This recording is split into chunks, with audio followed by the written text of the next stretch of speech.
एक शहर में प्रतिवर्ष माता पिता अपने पुत्र को गर्मी की छुट्टियों में उसके दादा दादी के घर ले जाते। 10 से 20 दिन सब वहीं रहते और फिर लौट आते। ऐसा प्रति वर्ष चलता रहा। बालक थोड़ा बड़ा हो गया। एक दिन उसने अपने माता पिता से कहा कि अब मैं अकेला भी दादी के घर जा सकता हूँ, तो आप मुझे अकेले को दादी के घर जाने दो। माता पिता पहले तो राजी नहीं हुए, किंतु बालक ने जब जोर दिया तो उसको सारी सावधानी समझाते हुए अनुमति दे दी। जाने का दिन आया। पिता बालक को छोड़ने स्टेशन गए। ट्रेन में उसको उसकी सीट पर बिठाया, फिर बाहर आकर खिड़की में से उससे बात की, उसको सारी सावधानियां फिर से समझाई। बालक ने कहा कि मुझे सब याद है, आप चिंता मत करो। ट्रेन को सिग्नल मिला, विसिल लगी, तब पिता ने एक लिफाफा पुत्र को दिया और कहा कि बेटा, अगर रास्ते में तुझे डर लगे तो ये लिफाफा खोलकर इसमें जो लिखा है उसको पढ़ना। बालक ने पत्र जेब में रख लिया। पिता ने हाथ हिलाकर विदा किया। ट्रेन चलती रही। हर स्टेशन पर नए लोग आते रहे, पुराने उतरते रहे। सबके साथ कोई न कोई था। अब बालक को अकेलापन लगने लगा। अगले स्टेशन पर ट्रेन में ऐसी शख्सियत आई जिसका चेहरा बहुत ही भयानक था। बालक पहली बार बिना माता पिता के, बिना किसी सहयोगी के यात्रा कर रहा था।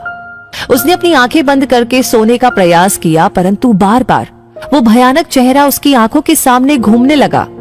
बालक भयभीत हो गया, रुआंसा हो गया। तब उसको पिता की चिट्ठी याद आई। उसने जेब में हाथ डाला, हाथ कांप रहा था। पत्र निकाला, लिफाफा खोला और पढ़ा। पिता ने लिखा था, तू डरना मत, मैं पास वाले कंपार्टमेंट में ही हूँ, इस गाड़ी में बैठा हूँ। बालक का चेहरा खिल उठा। सारा डर काफूर हो गया। जीवन भी ऐसा ही है। जब भगवान ने हमको इस दुनिया में भेजा, उस समय उन्होंने हमको भी एक पत्र दिया है जिसमें लिखा है, उदास मत होना, मैं हर पल, हर क्षण, हर जगह तुम्हारे साथ हूँ। पूरी यात्रा तुम्हारे साथ करता हूँ, केवल तुम मुझे स्मरण रखते हो। सच्चे मन से याद करना, मैं एक पल में आ जाऊंगा। इसलिए चिंता नहीं करना, घबराना नहीं, हताश नहीं होना। चिंता करने से मानसिक और शारीरिक दोनों स्वास्थ्य प्रभावित होते हैं। परमात्मा पर, प्रभु पर, अपने इष्ट पर हर क्षण विश्वास रखे। वो हमेशा हमारे साथ है, हमारी पूरी यात्रा के दौरान, अंतिम सांस तक। बस इसी एक एहसास को ही कायम रखने का प्रयास करते रहना है।